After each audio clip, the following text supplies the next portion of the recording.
Hello, my fellow hirelings of House Telvanni. I'm Neloth, and today I wish to introduce to you the Imperial Agent.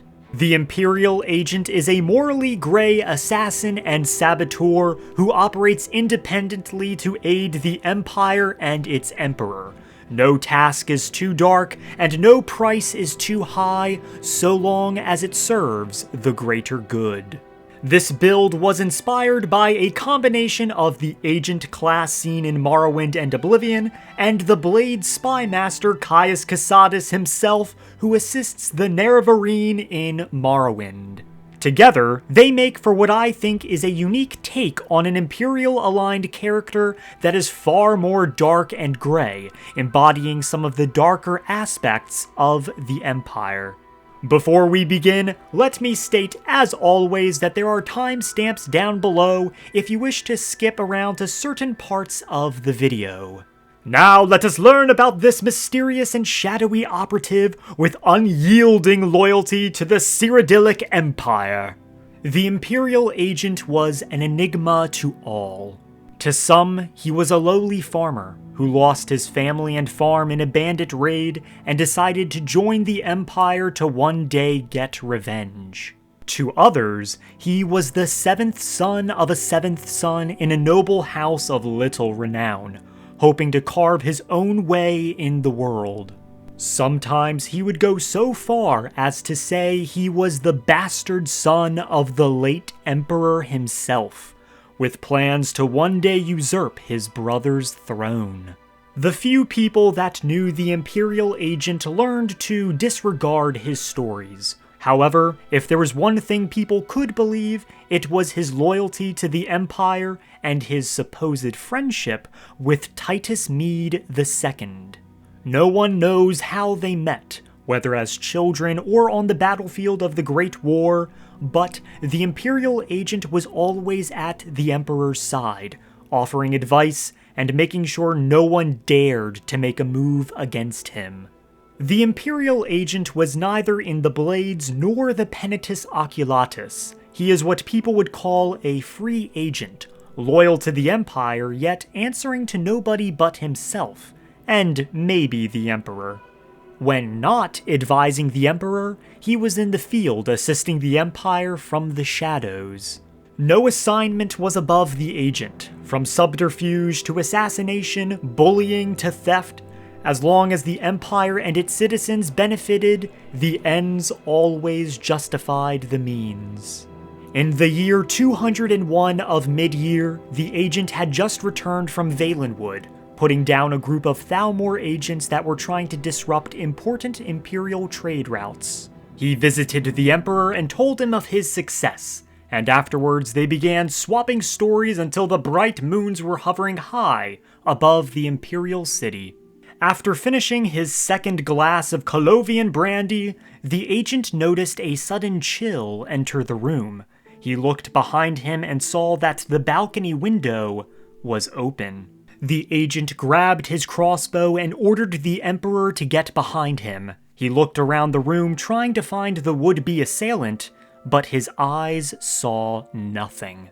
He then heard faint motions come from the chandelier above him, and without hesitation, he shot the chain of the chandelier, which came crashing down, and the assassin along with it.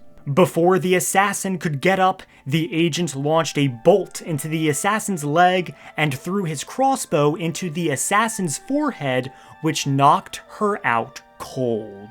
The Imperial Agent checked on the Emperor and then threw the assassin into the dungeon. After using some light torture techniques, he discovered that the assassin was a member of the Stormcloaks, a rebellious militia in Skyrim that were fighting against the Empire.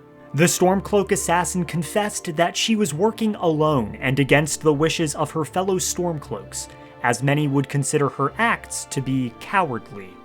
But she insisted that the Empire was a parasite that needed to be eradicated in order for Skyrim to truly be free, and for Ulfric Stormcloak to become High King. When the Imperial Agent was finished questioning the assassin, he disposed of her and returned to the Emperor. He told him that his work required him to go to Skyrim, as it was clear these Stormcloaks were a threat to the entire Empire. The Emperor bade the agent farewell, and he made his way to Bruma, where he asked the locals about the unrest in Skyrim, where he found out that the Stormcloaks weren't the only problem, and bandits and vampires were also becoming an issue as well. In the middle of the night, the Imperial Agent attempted to cross the border, but was caught by a group of Imperial soldiers who mistook him for a Stormcloak in the night. The Imperial Agent was outnumbered and unwilling to kill those who served the Empire, and so he surrendered. And you know the rest. And now for the role-playing. When the Imperial Agent is carted off to Helgen, he will be rather disappointed at getting caught. He'll think to himself that he must be slipping. However, he will take solace in knowing that the Empire captured the leader of the Stormcloaks and their top lieutenants, and that some semblance of order would return to Skyrim. He could not be more wrong, however, as a massive black dragon arrives and completely destroys Helgen. The obvious choice would be to flee with Hadvar. However, you could also flee with Ralof in order to learn more about how the Stormcloaks operate. What information they could have could be valuable in stopping them later. Sure, you may have to kill a few legionaries, but it is all for the greater good. Afterwards, you will want to go to Whiterun and assist Jarl Balgruf, as it may be useful to befriend him so that you can someday manipulate him into joining the Empire instead of remaining neutral. When the agent discovers that he is Dragonborn, he will become slightly annoyed. He is an agent of the Empire, someone who works from the shadows and stabs his enemies in the back. He has no interest in being some hero and the spotlight that would be cast on him, and will avoid meeting the Greybeards for some time because of this. You will want to join all of the factions in Skyrim with the exception of the Dark Brotherhood, who are a threat to both Skyrim and the Empire itself. The Thieves Guild will be great, as it will perfectly fit with the playstyle of the Imperial Agent and will eventually allow you to control the criminal underground. Manipulating them could prove to be invaluable to the Empire. And also assisting Maven Blackbriar, a businesswoman with strong ties to the Empire, will be a net gain, even if she is a little annoying. The College of Winterhold should be joined in order to spy on them and learn their secrets, but also to learn all you can about illusion magic to better manipulate people, and enchanting to improve your gear. And the Companions should be joined in order to control and spy on them as well. Aside from the occasional punch, the Imperial Agent isn't a warrior and won't really care much about them beyond ascending the ranks. However, having a group of powerful warriors and werewolves on your side could only be a good thing, right? As stated before, you will want to destroy the Dark Brotherhood instead of joining them, because the Dark Brotherhood has many quests that harm and weaken the Empire, and assassinating the Emperor would go against everything this character stands for. The Civil War questline should be held off until you have at least assisted the Imperial-aligned cities with their issues and become Thane, and also strengthen some Imperial-aligned holdings like with the East Empire Trading Company in Windhelm. Assisting Stormcloak-aligned cities with their issues like the Dreams in Dawnstar and the Serial Killer in Windhelm should be avoided until those cities are under the Imperial banner. The last thing you want to do is give the Stormcloaks some indirect advantage. You may also want to assassinate individuals who are important to the Stormcloaks either monetarily or militarily before beginning the Civil War. Some of these individuals may include Thonar Silverblood in Markarth, who is a powerful man with anti-imperial sentiments, Volwulf Snowshod in Riften, who is wealthy and likely funds certain Stormcloak cells according to some dialogue with Maven, and Torbjorn Shattershield, a successful businessman who owns a shipping industry in Windhelm and likely gives the Stormcloaks an advantage in the trading economy. Joining the Civil War is something you may want to save for the mid to late game, as the Imperial Agent is not one to rush into a conflict without being extremely prepared. A unique approach that I would recommend for the Imperial Agent is to actually join the Stormcloaks and work as a double agent, as when you retrieve the Jagged Crown, you can actually betray the Stormcloaks and deliver it to General Tullius, where he will accept the crown and make you a member of the Imperial Legion, with the Civil War questline proceeding normally from there. While working as a double agent, you may wish to use pacify spells on any Imperial soldiers you come across to limit the collateral damage. However, remember, no price is too high as long as it serves the Empire. You will also want to join the Dawn Guard as early as possible to stop the vampire threat to Skyrim, but also to get a hold of some crossbows, including the Dwarven Enhanced Crossbow, which will be the signature weapon of the Imperial Agent. Joining the Volkihar vampires is ill-advised, as not only could being a vampire compromise the Imperial Agent, but the vampires often stab each other in the back, with Orthiolf and Vingalmo vying for Harkon's throne. This means that even if you attempt to control the Volkihar vampires and slay Harkon, these vampires could still undermine you, proving themselves to be a threat no matter what. You will also want to eventually get around to doing the main quest as well, by stopping the dragons, giving the Thalmor a black eye, and re-establishing the Blades. However, this does mean you may have to slay Paarthurnax, but again, it is for the good of the Empire. As an agent, you may want to start utilizing disguises, like outfits from each faction and some regular clothes as well.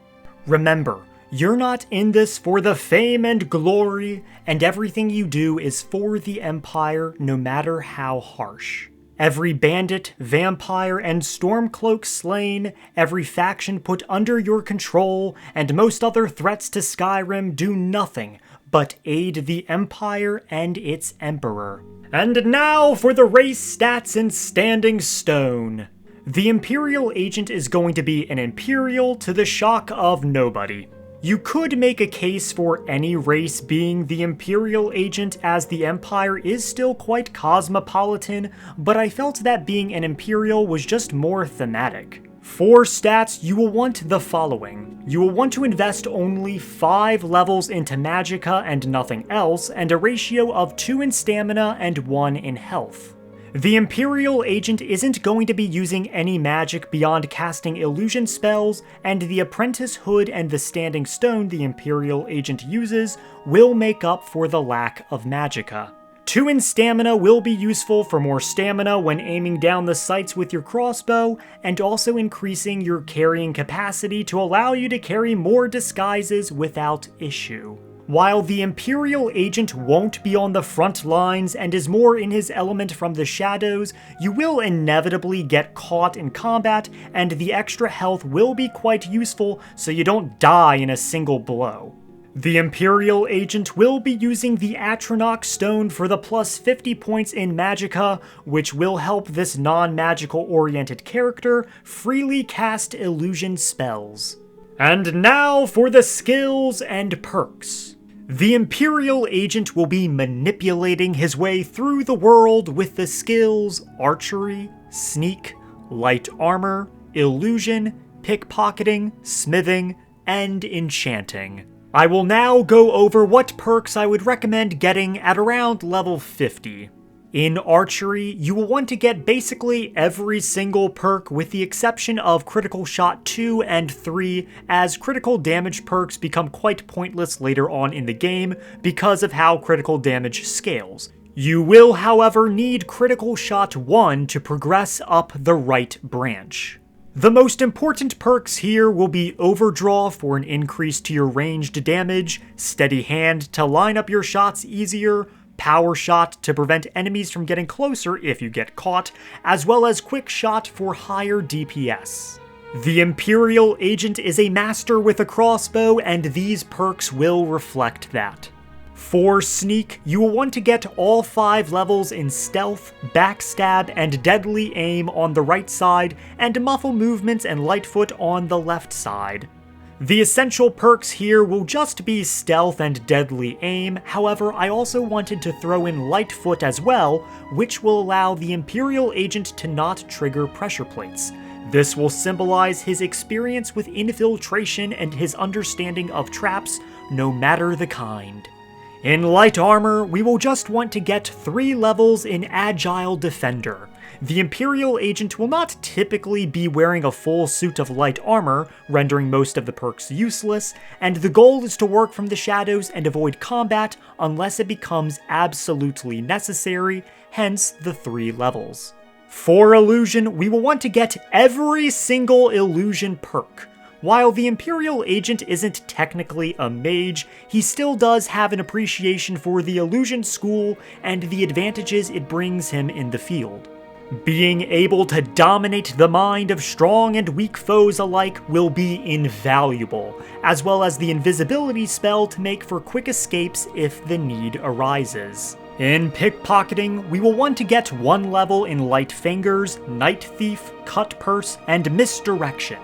The goal with this tree is to have the ability to disarm anyone you might be forced to engage in combat with, or allow you to disarm a stronger opponent and cast frenzy spells on weaker opponents, allowing you to stage and manipulate many fights that end with all sides losing, except for you, of course. If you go above level 50, I would highly recommend investing in Perfect Touch as well, so you can manipulate fights even further, or allow you to kill enemies with your crossbow more effectively without having to worry about their armor. For Smithing, we will want to get Steel and Dwarven Smithing. Most of the equipment we use does not benefit from the smithing perks except for our Dwarven crossbow, and it will be essential to make this crossbow as strong as reasonably possible. And in Enchanting, we will just want 5 levels in Enchanter. This is solely for enchanting jewelry to increase archery damage, as well as enchant a special pair of gauntlets that will be used in unarmed combat when the situation arises. If you are planning to go above level 50, I would also recommend investing in Juggernaut and Fists of Steel in heavy armor to increase our unarmed damage even further. And now for the weapons and armor. For weapons, you will be primarily using the Dwarven Enhanced crossbow you get from the Dawn Guard DLC after helping Serene Gerard. It is quite powerful and ignores armor, and it's easy to upgrade with the easily accessible Dwarven Smithing perk. You should also make use of the exploding elemental crossbow bolts that you will uncover as well, as they will be exceptionally useful against certain creatures, and the Imperial Agent is nothing if not prepared. Another rather unique weapon will be a pair of gauntlets enchanted to deal additional unarmed damage. As stated in the beginning, this build is a combination of the Agent class from Morrowind and Oblivion, as well as the Imperial Spy Master from Morrowind, Caius Casadus, and Caius specialized in hand-to-hand combat. So I wanted to have the Imperial Agent also be experienced in hand-to-hand combat. You can use any gauntlets, but I felt that the Daedric Brawler gauntlets had the best fit.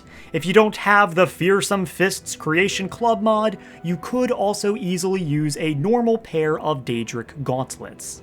You won't be wearing the gauntlets that often, however, you will want to keep them by your side just in case. For armor, we will be using an array of armors and disguises, however the goal will be to acquire the Penitus Oculatus chest piece, the Thieves Guild Master gloves and boots, as well as the Apprentice hood. Getting the chest piece might involve you breaking character for a moment, as the only way to acquire it without joining the Dark Brotherhood is to kill the lone agent in the Penitus Oculatus outpost. However, you can always roleplay that you found out this agent is secretly a Stormcloak or a Thalmor spy.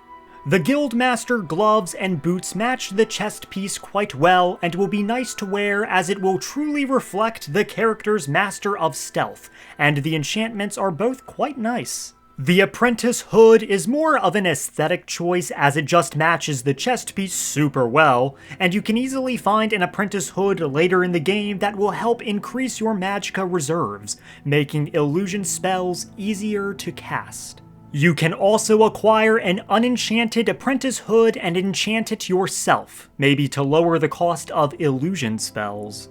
Jewelry is up to you, but I would recommend some simple silver jewelry, nothing too expensive that would stand out, and a necklace to reduce illusion spell costs and a ring to increase archery damage might be useful. And now for the spells and shouts. For spells, the Imperial Agent will pretty much be utilizing every illusion spell we can get our hands on. Dual casting Frenzy will be quite useful in order to weaken your enemies so you can deal the killing blow to whoever remains with your crossbow. You can also make use of the underrated Pacify spells to calm certain enemies, especially Legion soldiers if you become a double agent and temporarily fight alongside the Stormcloaks. The invisibility spell will be useful in case you are spotted or are in a fight you cannot hope to win. No shame in a tactical retreat, as you're no use to the Empire dead. For shouts, the Imperial Agent won't really be using shouts, as the Imperial Agent does not want to draw attention to himself. However, once you acquire the Quiet Casting perk from the Illusion Tree, you will be able to quote-unquote shout while remaining undetected. Some important shouts will be Elemental Fury to fire your crossbow even quicker, but only if it's unenchanted. Slow Time, which can be helpful when trying to create the perfect shot or make the perfect escape. When you are detected by enemies, having the Unrelenting Force shout will be perfect to shout your enemies to the floor so you can proceed to beat the ever-living shit out of them with your enchanted gauntlets. And the shout Throw Voice, which you can use to distract enemies or lure them to a secluded location to create the perfect kill. And now for the playstyle and combat. So if it wasn't obvious, the Imperial Agent is going to rely mostly on stealth. However, on the off chance the agent is forced into close quarters combat, he will take the unconventional approach and use his own two fists. Unarmed damage will obviously never do as much damage as your crossbow, especially since we are playing an Imperial and not an Argonian or Khajiit.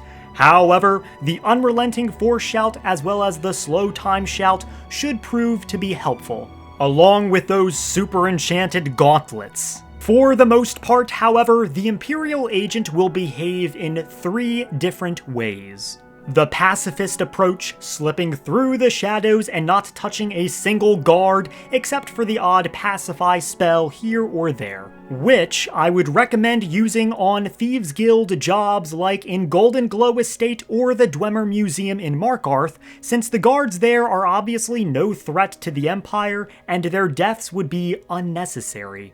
The sniper approach, finding a nice balcony, cliff, or corner, and unleashing a hail of crossbow bolts on your enemies. Or the chaotic approach, where you use your frenzy spells on your unsuspecting foes to make them kill each other, which will cause utter chaos among the rank and file, and save your crossbow bolts that can be used instead on stronger enemies. And as a reminder, when approaching any decision from helping a random citizen to joining various factions to even slaying a lowly bandit, you will always want to ask one very simple question. Will this act benefit the Empire even if in a small way? Even if an act just benefits a small town or family, you will never truly know the lasting consequences such an action can have, and every cog, no matter how small, is a part of the Imperial machine.